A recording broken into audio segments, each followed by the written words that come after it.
여러분의 하나님이세요. 그렇죠? 저는 이 말씀을 기도하면서 여호와는 나의 목자시니 할 때 내 이름을 붙이라 했잖아요. 그죠? 여호와는 강세의 목자시니 내게 부족함이 없으리로다. 그런데 그 다음에는 이거 갖고 성이 안 차. 그래서 목자가 아니야. 하나님이야. 이렇게 제 입술로 고백이 되는 거예요. 그래서 여호와는 나의 하나님이니 이렇게 돼요. 근데 그거 갖고서 또 안녕. 더 가까이 여호와는 하나님은 나의 아버지시니. 이것이 막 그냥 물밑으로 들어오는 거예요. 하나님은 내 아버지야, 내 아버지. 뭐 이것이 계속 반복하면서 여호와는 나의 목자가 아니라 나의 하나님보다도 더 가까운 나의 아버지라고 고백이 되는 거예요. 그러더니 내가 이 흥분을 감추지 못하겠어요. 너무나 기쁜 나머지 여호와는 나의 아버지야. 이것이 고백이 되는 거예요. 여호와는 나의 아버지니 내게 부족함이 없으리로다. 이렇게 너무나 이제 기쁨이 넘쳐가지고 막 그랬는데 저한테 톡이 하나 딱 왔어요. 어느 선교사님한테 톡이 왔어. 근데 그 말씀을 딱 보는 순간 제가 너무나 기뻤던 거예요. 그 말씀이 어떤 말씀이냐면 한번 찾아봅시다. 출애굽기 15장 2절 말씀이에요. 우리 권철님 한번 읽어주세요. 여호와는 나의 힘이요 노래시며 나의 구원이시로다. 그는 나의 하나님이시니 내가 그를 찬송할 것이요 내 아버지의 하나님이시니 내가 그를 높이리로다. 너무나도 제가 고백했던 그 말씀을 그대로 카피해서 하나님이 저한테 주신 거였어요. 우리 아버지는 이렇게 생생하셔요. 우리의 기도를 다 들으시고 기쁘신 아버지. 그래서 너가 나의 아버지, 나의 아버지라고 강조하는데 그래, 내가 너의 아버지다. 그 말씀을 주신 거예요. 여호와는 나의 힘이요 노래시며 그리고 나의 구원이시로다. 그는 나의 하나님이시니 내가 그를 찬송할 것이요 내 아버지의 하나님이니 내가 그를 높이리로다. 제가 새벽에 기도할 때 여호와는 나의 목자시니 하다가 나에다가 내 이름을 붙였지요. 여호와는 강세의 목자시니 하다가 그것도 성이 안 차서 여호와는 나의 하나님이라고 했다가 그것도 더 안 차가지고 하나님이 나의 아버지라고 내가 고백을 했잖아요.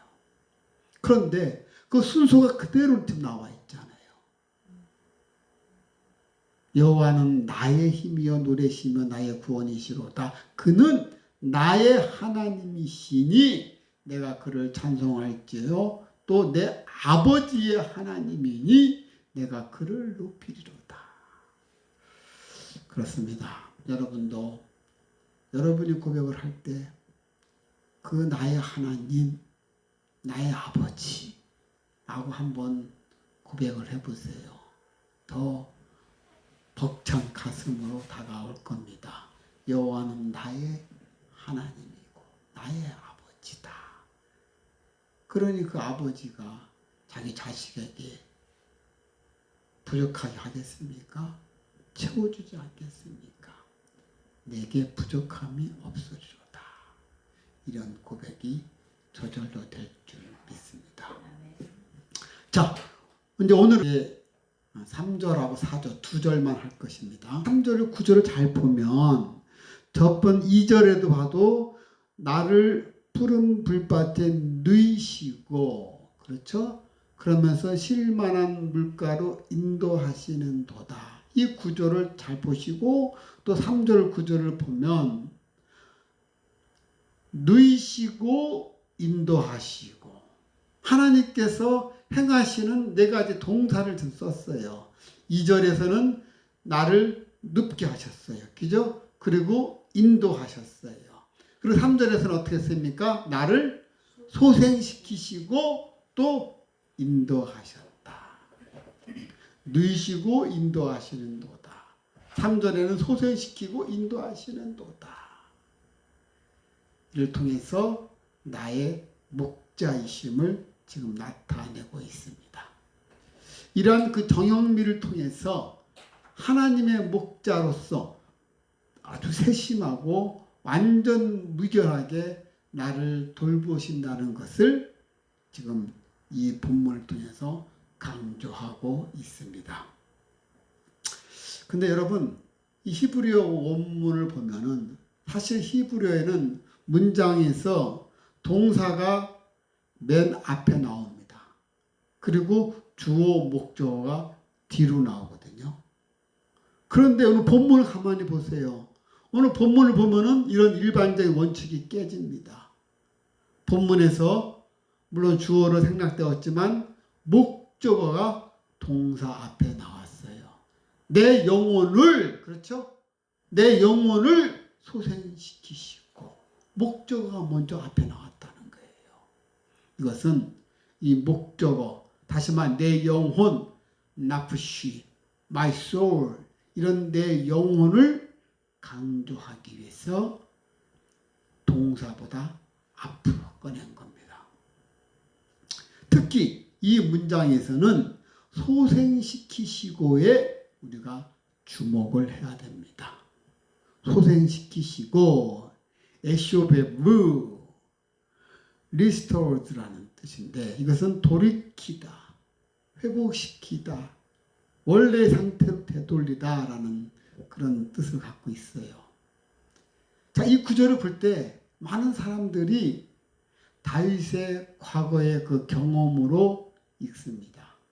아, 과거에 하나님께서 나를 소생시키셨다.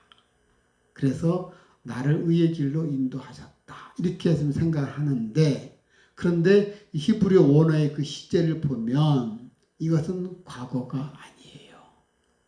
과거가 아니고 반복적이고 지속적인 행위를 나타내고 있는 것입니다. 쉽게 말하면 소생시키시고 또 소생시키시고 또 소생시키시고 라는 거예요.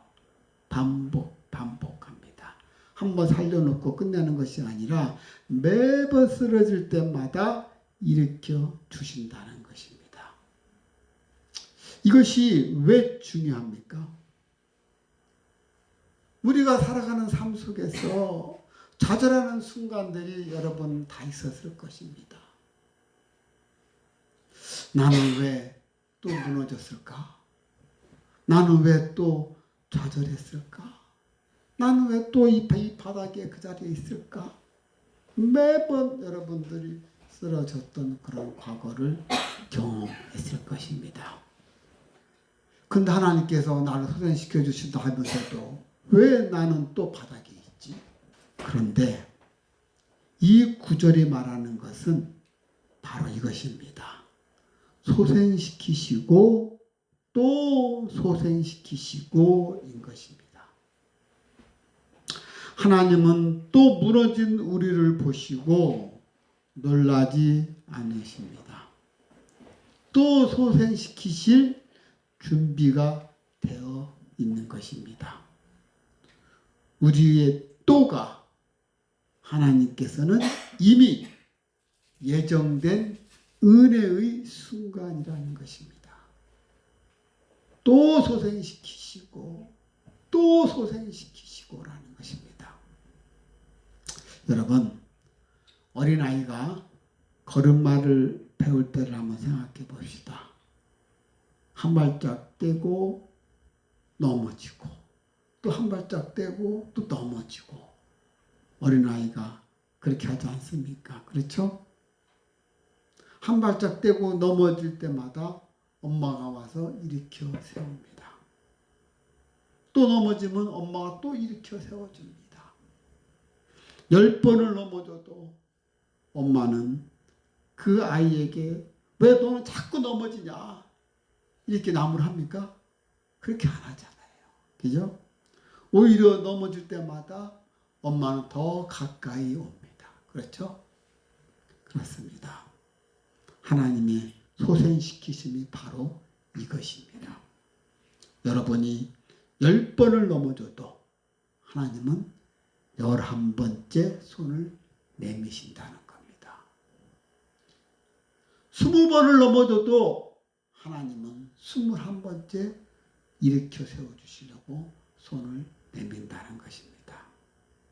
그렇습니다. 하나님께서 또 넘어졌 내가 아니라 내가 또 세워줘야지. 이렇게 하시는 분이십니다. 소생시킨다는 것은 매번 소생시켜 주신다는 것입니다. 하나님은 지치지 않으십니다. 우리의 또를 싫어하지 않으시는 분입니다.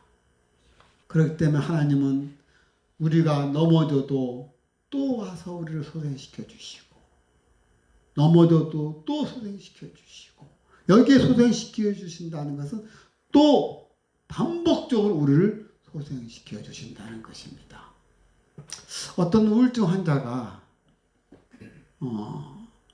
순간 자꾸 자기는 그 우울증에 빠져서 우울증에 빠진 환자들을 보면은 갑자기 막 쭉 깔아앉잖아요. 그죠? 깔아앉고 그냥 매번 넘어지고, 그러다가 다시 또 약 먹고 다 보면 또 이제 회복이 되고 막 이렇게 하잖아요. 근데 이제 이 우울증 환자가 이 구절을 보면서, 아니 하나님이 소생시키시고 또 소생시키시고 한다는데 나는 매번 넘어지는데, 그러면서 몇 번이나 그런 쓰라린 경험을 했던가 봐요. 과거에 자기가 그 상태 빠진 거에 대해서 그것 때문에 자괴감을 느껴가지고 이건 말이 안 맞네. 나는 넘어졌는데, 응? 그러다가 그러더라는 거예요. 아니 목사님, 이 대목이 저하고는 안 맞아요. 근데 성도님이 지금 몇 번째 넘어졌습니까? 3번 넘어졌다는 거예요. 그러면 지금 3번 일어난 거 아닙니까? 왜 넘어진 것만 생각합니까? 일어났던 거 아닙니까? 넘어졌다 일어났기 때문에 또 넘어진 거 아닙니까? 또 일어난 거 아닙니까? 또 넘어졌다 또 일어난 거 아닙니까? 지금 여러분이 3번 넘어졌지만은 앞으로 하나님께서는 계속 당신을 세우려고 준비하고 있습니다. 그래요. 그 말을 듣던 하는 옆에 있는 집사가, 그래 맞아. 내가 사업을 하면서 번번이 나도 실패했지만 내가 실패한 것 때문에 나도 자괴감을 느껴가지고 때로는 하나님 왜 저한테 도움을 주지 않으십니까? 했는데 가만히 생각하니까 자기도 하나님이 나를 세워주셨다는 거죠. 사업에 2번이나 말아먹었는데도 다시 일으켜 세워준 거다. 그러니까 사람들이 넘어진 것만, 실패한 것만 생각을 하지 다시 세워졌다는 것은 가만히 모르는 거예요. 그렇습니다. 우리는 매번 넘어져도 하나님은 매번 우리를 세워주신다는 것입니다. 그렇습니다. 우리의 삶 속에서 실패한 것들이 많을 겁니다. 이것도 실패했고 저것도 실패했고, 그러나 실패한 것만 기억하지 마시고 하나님께서 그때마다 나를 세우셨다는 사실을 기억하시기 바랍니다. 그리고 또 여기서 우리가 알아야 할 중요한 사실이 있습니다. 그것은 의의 길로 인도하신다는 거예요. 여기서 말하는 그 의의 길은 반드시 똑바로 또 넓어서 평탄한 길만을 한 것은 아닙니다. 여기서 말하는 의의 길은 인간적인 기준에 의해서의 어떤 안전한 길이 아니고 하나님이 보시기에 안전한 길이라는 것입니다. 때로는 험난하고 고생이 되지만 그 길이 진정 안전한 길이며 생명을 보존하는 길이라는 것입니다. 하나님이 어떤 길을 인도하시던 우리는 그 길이 의의 길인 줄 알고 그리고 순종하면서 그 길을 따라가면 되는 것입니다. 우리는 신앙생활 하면서 늘 평탄하고 그러면서 안전한 길만 우리가 기대를 하지만 그러나 때로는 어떤 시련의 길도 우리가 갈 때가 있습니다. 그리고 또 그 길을 가게 돼 있어요. 왜냐하면 그런 시련의 길을 겪음으로써 더 우리가 내성이 생겨서 그리고 강인해진다는 거예요. 그걸 하나님께서 우리를 만드시는 것입니다. 오일 속에서만 큰 그런 화초는 조금만 환경이 열악해지면은 견디질 못하고 쓰러집니다. 그러나 이 노지에서 그냥 그 비바람 맞고 찬들 섰던 그 노지에 있던 자란 거는 어떤 환경이 와도 생명력이 강하게 살아나지 않습니까? 그런 환경이 우리에게는 필요하다는 거예요. 때로는 그런 혹독한 그런 환경이 나를 강인하게 만든다는 것입니다. 하나님은 그렇게 해서 우리를 안전하게 그것이 바로 의의 길이라는 거예요. 그렇습니다. 그 시련은 곧 나를 숙성시킨다는 사실입니다. 그리할 때 우리는 궁극적으로 영원한 푸른 초장과 맑은 시냇물이 흐르는 하나님 동산에서 우리가 누리게 된다는 것입니다. 그렇습니다. 이 3절을 읽을 때 여러분들 음미하면서 내 영혼을 소생시키시고 그렇구나. 내가 넘어져도 또 소생시켜 주시고 넘어져도 또 소생시켜 주시고 하나님은 그 또를 계속 반복하시면서 우리를 세워주신다는 사실입니다. 여러분들 이 대목을 읽을 때 아하 하나님은 반복적으로 나를 세우시는구나 하는 것에 여러분이 감사한 마음을 가져야 된다는 거예요. 그러면서 말씀하시기를 당신의 이름을 위해서 의의 길로 우리를 인도한다잖아요. 그러니까 다시 말해서 내가 어떤 힘든 일 사업에 실패했어요. 그 길로 인도하면서 강인하게 숙성시켜서 그러면서 세워주신다는 거예요. 소생시켜 주시는 거예요. 그래서 이 대목을 읽을 때 아하 어떤 환경이 온다 할지라도 여러분 두려워하지 마시고 그 길이 하나님의 의의 길인 줄 아시고 그 길로 여러분은 순종하면서 가면 되는 것입니다. 설령 실패했다 할지라도 하나님 어떻게 해주신다? 나를 소생시켜 주시니까 결코 여러분은 그 실패에 여러분들이 좌절할 필요가 없다는 거예요. 오늘 본문의 내용이 그것입니다. 그 다음에 4절에 가서 사망의 음침한 골짜기란 이런 부정적인 그런 의미로 표현되고 있습니다. 그렇죠? 앞선 2절에서 보면 푸른 초장, 쉴만한 물가이라는 표현보다는 아주 선명하게 대조가 되고 있습니다. 그렇죠? 이런 장소의 급격한 변화를 통해서 다윗은 자신이 항상 푸른 초장과 쉴만한 물가로 대변되는 그런 평온하고 풍족한 삶만 살았던 것이 아니라 지금 정반대가 되고 있는 사망의 음침한 골짜기로 다녔다는 것을 지금 보여주고 있습니다. 그렇죠? 그런데 이 구절에서는 놀라운 변화가 하나 있습니다. 혹시 여러분 그걸 눈치챘습니까? 우리가 이 구절을 볼 때 그 전 구절 읽다가 뭐가 다르네 하는 부분이 있어요. 사망? 응? 사망. 응? 물론 그렇죠. 그전에는 푸른 초장에다가 쉴만한 물가에다가 해가지고는 풍족한 평안하고 풍족한 삶을 살아왔다가 이번에는 사망의 물 골짜기로 와가지고 막 그냥 음침하고 무섭고 떨리는 환경이 확 바뀌었습니다. 근데 가만히 보면 1절에서 3절까지는 하나님을 그라고 했어요. 그가 나를 푸른 물밭에 누이시고 그렇죠? 3인칭 그를 썼어요. 그러다가 4절에 와서는 갑자기 바뀝니다. 그가 주로 바뀌는 거예요. 그러니까 3인칭에서 2인칭으로 바뀌는 겁니다. 주께서 나와 함께 하심이라. 자, 이것이 무슨 뜻이냐면은 골짜기에 들어가기 전에는 하나님을 그냥 멀리서 이야기를 했어요. 하나님은 이런 분이야. 뭐 이렇게 남에게 이야기하듯이 그렇게 말을 하다가 이제 골짜기에 딱 들어가니까 그때부터는 어떻게 합니까? 하나님을 직접 부르게 됐다는 거예요. 주님, 당신이 지금 여기 계시지 않습니까? 사망의 음침한 골짜기를 지닐지라도, 그렇죠? 해를 두려워하지 않을 것은 주께서 나와 함께 하심이라고 얘기하고 있지 않습니까? 그렇죠?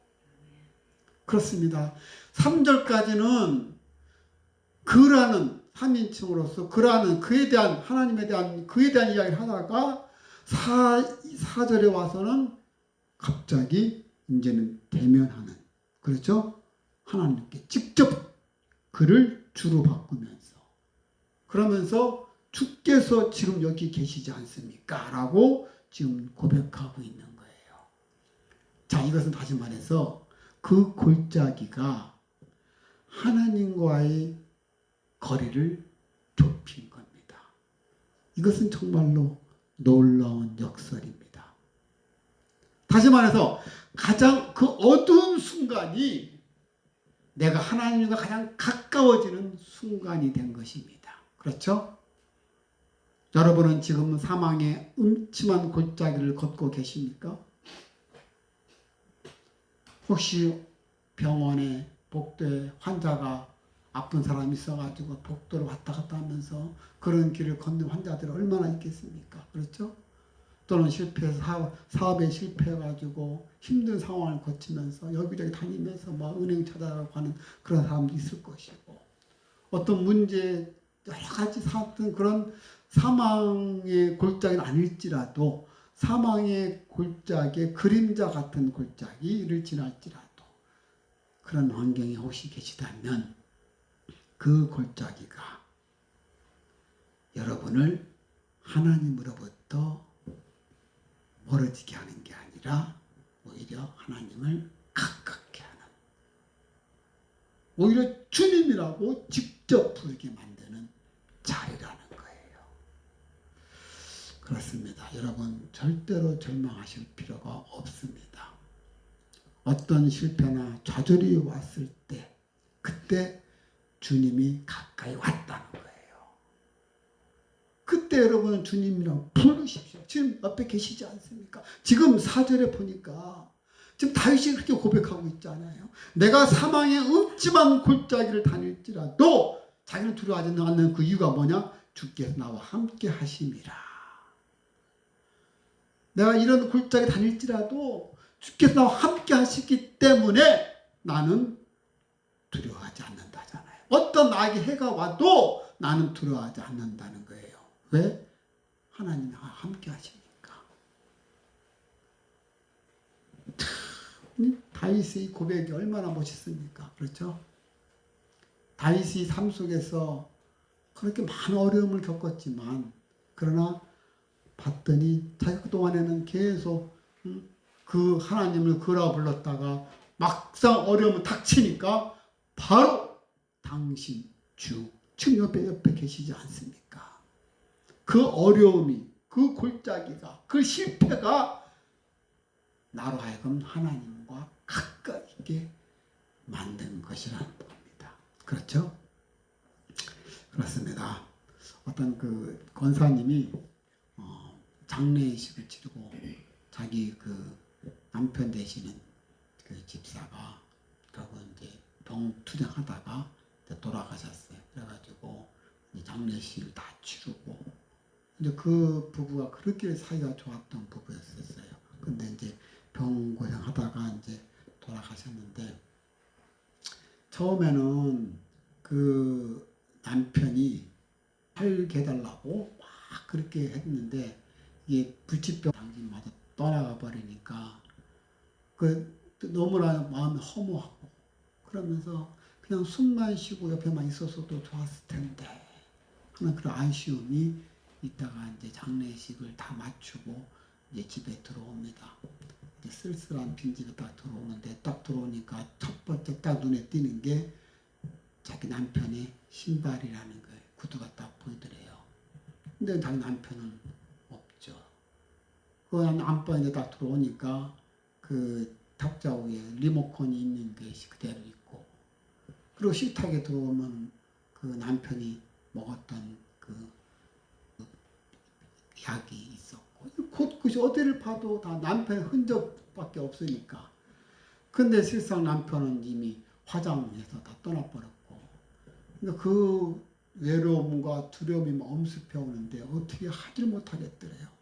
이것이 현실이 돼버리니까. 정말로 남편이 없다는 것 때문에, 자기 혼자라는 것 때문에.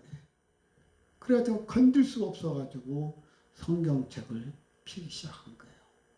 피면서 성경책을 딱 찾는데 이 시편 이게 나오더라는 거예요. 시편 13편이. 시편 3편을 읽기 시작하는 거예요. 쭉 읽다가 4절에 딱 와가지고는 이 4절 대목에 딱 읽다 보니 이게 지금 나네. 사망의 음침한 골짜기를 지난다는 이 부분을 읽을 때 지금 그것이 내 환경과 똑같네? 이런 고백을 하는 거예요. 거기서 깨닫는 거예요. 그러면은 다윗이 말했던 것처럼 사망의 음침한 골짜기를 지날지라도 해를 두려워하지 않는 것은 왜 두려워하지 않아요? 주님이 나와 함께 하심이라. 그렇다면 주님이 나와 계시는 거네. 이거를 하는 거예요. 이 환경을 보면서 내가 이 어려움, 이런 사망의 음침한 골짜기를 지나고 있는 이 순간에 주님이 나와 지금 함께 하고 계시는구나. 이걸 깨닫더니 막 눈물이 나기 시작하는 거예요. 주님이 지금 나와 함께 계시는구나. 보이지 않는 주님이 나를 옆에서 인도하시는구나. 다윗의 고백이, 이 고백이 그 나의 고백이구나. 이거를 깨닫게 된 것입니다. 그러면서 얼마나 눈물 흘리면서 주님이 지금 저와 함께 계시는군요. 그러면서 계속 눈물 흘리면서 기도했다는 것입니다. 그렇습니다. 이 골짜기가 바로 주님을 직접 부르게 만들었다는 것입니다. 여러분도 어떤 환경이 있어서 여러분이 골짜기를 지날지라도 그런 골짜기에 지날 때는 주님이 옆에 함께 하신다는 것을 반드시 깨달으시길 바랍니다. 아멘. 그렇습니다. 어떤 어려움이 온다 할지라도 어떤 실패가 온다 할지라도 결코 두려워하지 말고 그때 그 실패가 그 좌절 그 절망감이 하나님이 나를 직접 오게 하셨다는 것을 늘 마음속에 생각하시길 바랍니다. 그래서 다윗이 고백했던 것처럼 내가 사망의 음침한 골짜기를 다닐지라도 내가 해를 두려워하지 않는 것은 주께서 나와 함께 하심이라. 그렇습니다. 여러분들이 어떤 환경 속에서 그야말로 감당할 수 없는 환경에 여러분이 속해 있다면 그때는 주님이 직접 가까이 와 계시다는 것입니다. 그것을 깨달아는 것입니다. 그럼 한 가지 더 와서 말할 것은 주의 지팡이와 막대기입니다. 그렇습니다. 주의 지팡이와 막대기가 나를 안위하시나이다. 지팡이는 길 잃은 양떼를 이렇게 인도할 때 쓰는 것이고 또 막대기는 맹수들의 공격을 저지하는 데 사용하는 호신구로입니다. 다시 말해서 이것은 인도를 받으면서 보호를 받고 있다는 것입니다. 사망의 음침한 골짜기 같은 세상에서 하나님을 의지하고 따르는 자들에게 하나님께서 보호자와 인도자가 되어주시기 때문에 두려움이 없고 생활 속에서 평화를 누리게 되는 것입니다. 여호와의 목장은 부족함이 없으며 안식과 평화가 충만한 곳이라는 것을 우리가 알아야 하는 것입니다. 자, 그런데 우리가 이 사절을 읽을 때는 좀 다르게 읽어야 돼요. 우리가 보면 4절에 와서 그 인칭이 3인칭에서 2인칭으로 변화되었지 않습니까? 그렇죠? 그러니까 이 부분 여러분들 읽을 때 어떻게 읽냐면은 1절에서 3절 읽을 때는 그냥 담담하게 읽어요. 그냥 읽다가 예를 들어 그가 나를 초장에 넣으시고 막 이렇게 설명하듯이 여러분이 천천히 읽는 거예요. 그러다가 4절에 딱 오면은 이제 목소리를 바꾸세요. 이게 설명하는 톤에서 대화하는 톤으로 바꾸래요. 여러분 이제 설명 막 책 읽다 하는 거하고 책 읽는 거 쉽게 말하는 거 문어법 읽는 거잖아요. 그러다가 이제 대화할 때는 구어법으로 대화할 때 그 구어법 톤이 좀 다르잖아요. 그죠? 그런 식으로 읽는 거예요. 마치 옆에 있는 사람한테 이야기해 주듯이 직접 설명해 주듯이 그렇게 읽는 것입니다. 주님께서 저와 함께 하십니다. 여러분 그렇게 읽어보시라는 거예요. 지금 다윗이 지금 그렇게 한 것입니다. 1절에서 3절까지는 마치 하나님에 대해서 이야기를 한 것입니다. 그러다가 4절에 와서는 이제는 대화하듯이 얘기하는 거예요. 그러면은 뭔가 내 몸으로 이 경험하는 것 같은 그런 분위기를 느낄 수가 있는 것입니다. 이 절을 읽을 때는 그렇게 여러분이 접근하시면 됩니다. 1절에서 3절 읽을 때는 하나님에 대해서 이야기하듯이 막 읽다가 4절에 와서는 하나님께 이야기하는 거예요. 여러분이 하나님과 대면해서 이야기하고 있는 거예요. 1절과 3절은 하나님에 대해서 막 이야기하고 4절 와서는 여러분이 하나님께 직접 이야기하는 것처럼 그렇게 읽는 것입니다. 그러면은 뭔가 느낌이 좀 달라져요. 사랑하는 레마 가족 여러분, 목자가 양무리를 인도하는 길에 어둠이 짙게 드리워진 두려움을 느끼게 하는 골짜기가 있는 것처럼 하나님이 우리를 인도하는 길에도 사망의 어두운 그림자가 드리워진 골짜기가 있을 수가 있습니다. 그렇습니다. 우리 앞에는 늘 푸른 초장과 쉴만한 물가만 있는 것이 아닙니다. 정말로 우리가 살 소망이 가질 수 없는 것처럼 여겨지는 그런 죽음의 그림자가 드리워지는 곳을 지날 때도 있습니다. 감당하기 어려운 슬픔, 힘에 부치는 고난 등을 당할 때도 있습니다. 그렇습니다. 이럴 때 우리는 어떻게 합니까? 이럴 때는 선한 목자 대신 하나님을 우리가 바라보아야 하는 것입니다.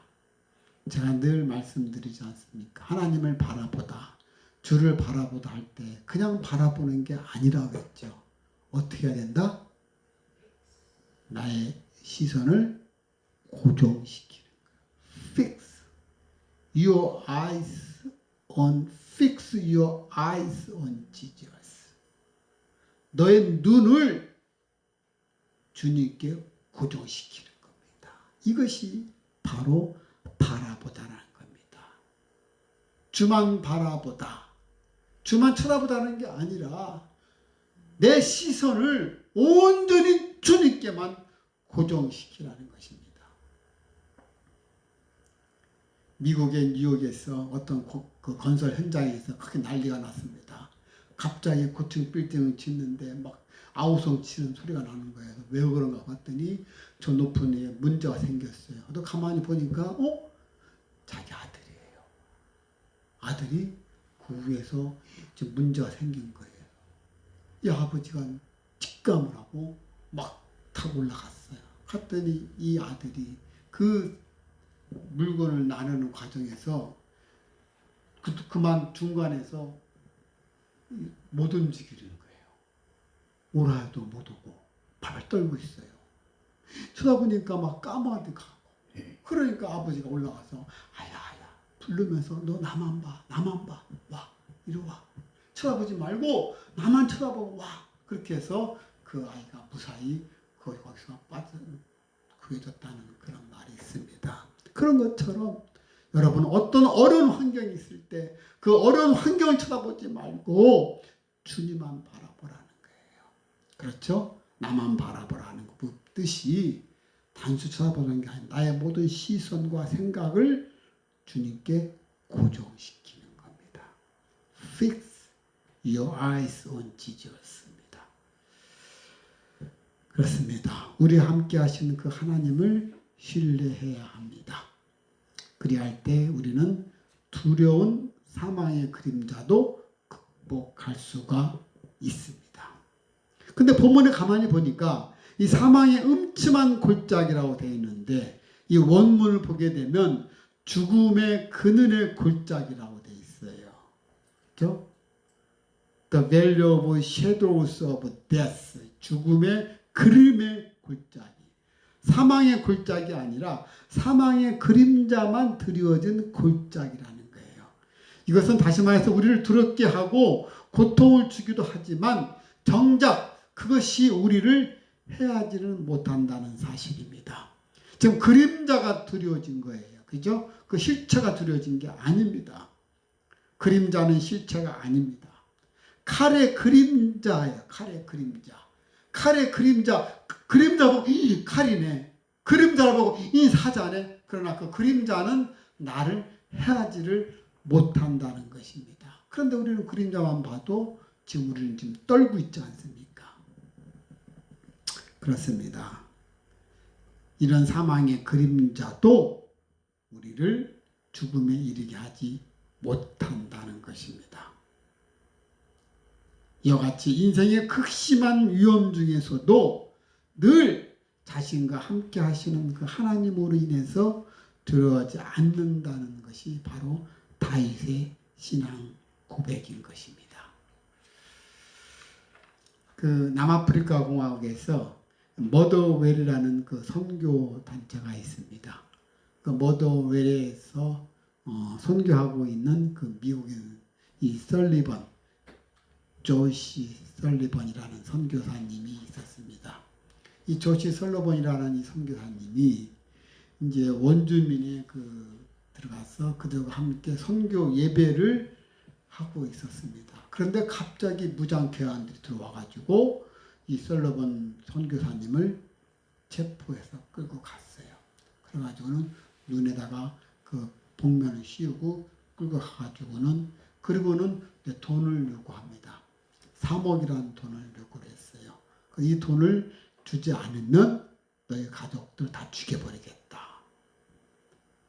근데 그 소리에 이 설리번이 가만히 생각해보니까 정말 이들이 날 죽일 것 같아요. 두려움이 확 엄습해 오는 거예요. 그러면서 기도를 합니다. 주님, 저는 지금 어떻게 할 수가 없습니다. 그러나 저와 함께 하시는 주님, 이 상황을 역전시켜 주시옵소서. 이렇게 이제 기도를 한 거예요. 그랬더니 이 선교사님이 내면 속에 깊은 내면 속에 음성이 들리는데 내가 너를 지킬 것이다. 두려워하지 말고 염려하지 말아라. 이 음성이 쫙 나온 거예요. 그러니까 그전만 해도 두려워 떨었던 이 선교사님이 그 음성을 탁 듣고 나서는 마음이 편안해진 거예요. 아, 하나님 나와 함께 하시고 그리고 하나님이 두려워하지 말라. 염려하지 말라. 내가 너와 함께 함이니라. 이 말씀에 평안함을 느끼면서 이제는 강인하게 이제 나오면서 그 괴한들에게 복음을 전하더라는 거예요. 자기 목숨 날려가 생각하고 당신 예수 믿으오. 예수 믿으시오. 막 대범하게 지기 시작한 거예요. 그러다가 이제 얼마 후에 이제 갑자기 그 의시처를 이제 바뀌게 됐습니다. 그러면서 이 교환들이 이 선교사님 이제 끌고 이 돈이니까 끌고 이제 음식처를 이제 옮기는 도중에 그만 선교사님이 어처구니없이 실수로 이 계단을 잘못 짚어가지고 뒹굴어 떨어진 거예요. 그 바람에 이 선교사님 다리를 다친 거예요. 그래가지고 이제 그것 때문에 잠시 이들이 막 도망가다가 좀 한 1, 2분 지체가 됐어. 선교사님 쓰러지는 거니까. 그 선교사님이 얘네들 안 되니까 또 그냥 지들끼리 먼저 가버린 거예요. 그때 왜 그런 상황이 일어났냐? 경찰들이 갑자기 답습한 거예요. 경찰들이 어떤 범죄자를 막 쫓다가 이 범죄자를 놓친 거예요. 그래 이 범죄자를 만난 거예요. 얘네들은. 이 납치범들을 만나가지고는 총격전이 벌어져가지고는 결국은 납치범들은 다 그 자리에서 다 죽어버렸어요. 선교사님만 살았어요. 그러면서 선교사님이 그렇구나. 내가 사망의 음침한 골짜기를 지날지라도 주께 나와 함께 하심으로써 이렇게 나를 보호해 주시는구나. 그러면서 이 설리반 선교사님이 그런 고백을 했다는 것입니다. 그렇습니다. 내가 정말 어려운 상황에서 그런 상황에서 하나님께 간구해 기도했더니 하나님이 걱정하지 마라. 염려하지 마라. 내가 너와 함께 함이니라. 이 말을 믿는 순간에 하나님과 함께 하시니까 어떤 환경이 온다 할지라도 나를 지켜주실 것이다. 그때 하나님께서 그 다리를 삐걱하게 만들잖아요. 그래가지고는 대구 만들어 다리를 아프게 만들어서 그 타임으로 인해서 이 납치범들은 그냥 먼저 그냥 빨리 가버리고 그러니까 결국은 다 사살당하고 선교사만 살았다는 것입니다. 그렇습니다. 하나님께서 우리와 함께 하신다는 것, 그것을 꼭 여러분들이 기억하시길 바랍니다. 어떠한 형편이 있었든지 아무런 근심이나 두려움을 갖지 않는 것입니다. 하나님 우리와 함께 하신다는 이런 임마누엘의 신앙이 있는 자는 바로 어떤 환경이 온다 할지라도 두려워하지도 않고 근심하지 않는다는 거예요. 왜요? 하나님 나와 함께 하시기 때문에.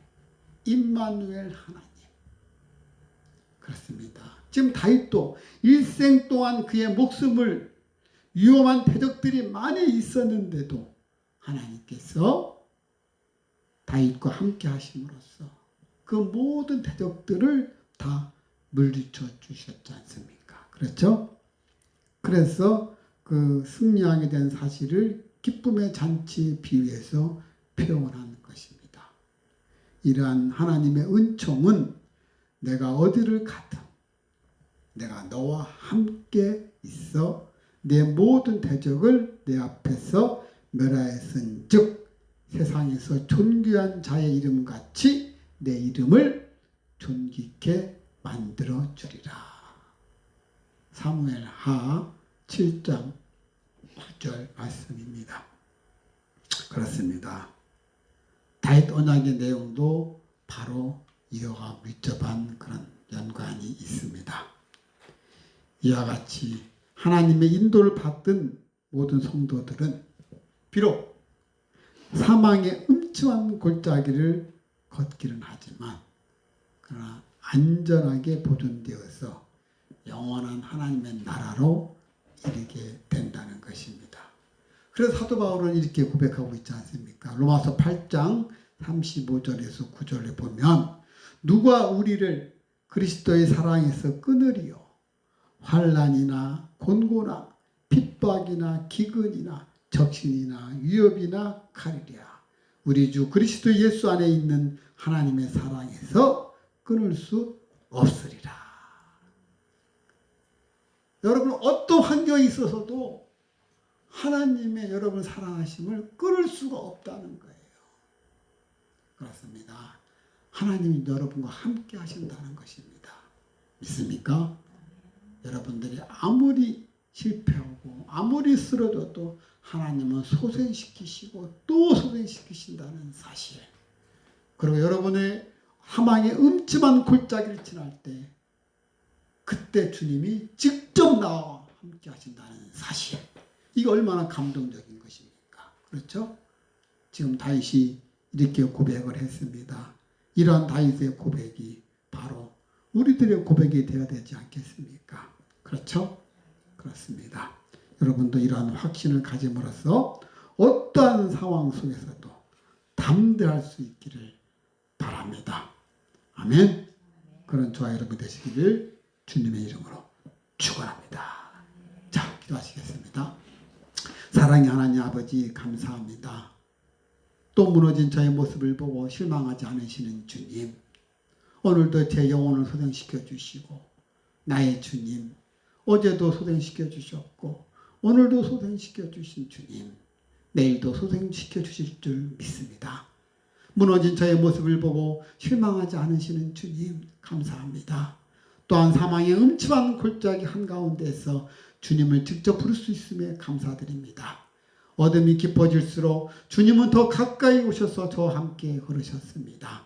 지금 이 골짜기를 지나는 동안 저의 시선이 어둠이 아닌 주님께 고정시켜 주시옵소서. 주의 지팡이와 막대기가 저를 안위하고 계심을 믿습니다. 예수님의 이름으로 기도드리옵나이다. 아멘. 자, 오늘 본문의 말씀 생각하시면서 여러분 입술로서 고백하시기 바랍니다. 하나님께서는 나를 소생시키시고 또 소생시키시고 반복해서 나를 세워주신다는 사실. 아무리 나를 소생시켜 주셔도 하나님은 화를 내지 아니하시고 나의 그 또를 하나님께서는 기뻐하시면서 또 세워주신다는 거예요. 그래, 네가 일어나는구나 하면서 나를 오뚜기처럼 세워주시는 하나님. 여러분이 아무리 어려운 환경 속에 들어갔다 할지라도 그 어려운 환경이, 그 골짜기가 바로 주님이 나를 가까이서 오게 만든다는 사실. 이 두 가지만 가지고도 하나님께 감사와 기도하시기 바랍니다. 자, 기도하시겠습니다. 사랑이 많으신 아버지 감사합니다. 오늘 말씀 속에서 하나님 나를 소생시켜 주시고 또 소생시켜 주시고 내가 무너졌던 것 화를 내지 아니하시고 항상 붙들어주신 나의 아버지 감사합니다. 아버지 하나님 아버지 소생시켜 주시는 하나님께 아버지께 하나님께 아버지께 하나님께 아무것도 염려하지 말고 하나님께 감사로 하느라 아무것도 염려하지 말고 오직 기도와 간구로 하느라 아무것도 염려하지 말고 하나님께 감사로 하느라 시간을 뛰어난 하나님 평강 그리스도 안에서 임하리라 시간을 뛰어난 하나님 평강 너희 맘과 생각을 지키시리라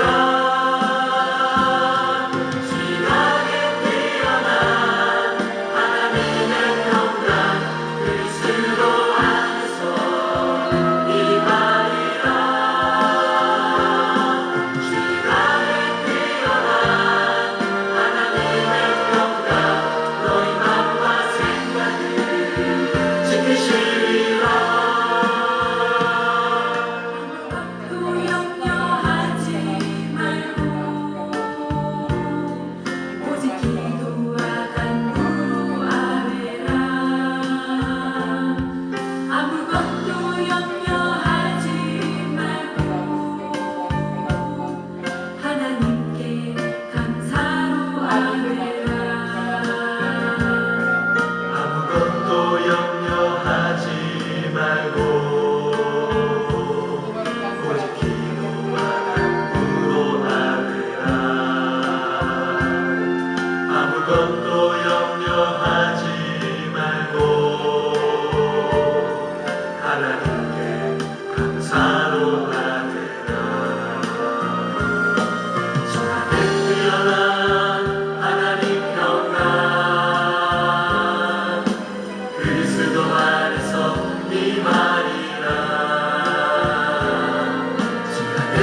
감사하신 하나님, 에베네셀 하나님, 지금까지 인도해 주신 우리 에베네셀 하나님, 그리고 지금도 함께 하시는 임마누엘 하나님이시고 앞으로도 함께 하실 여호와이심을 믿습니다.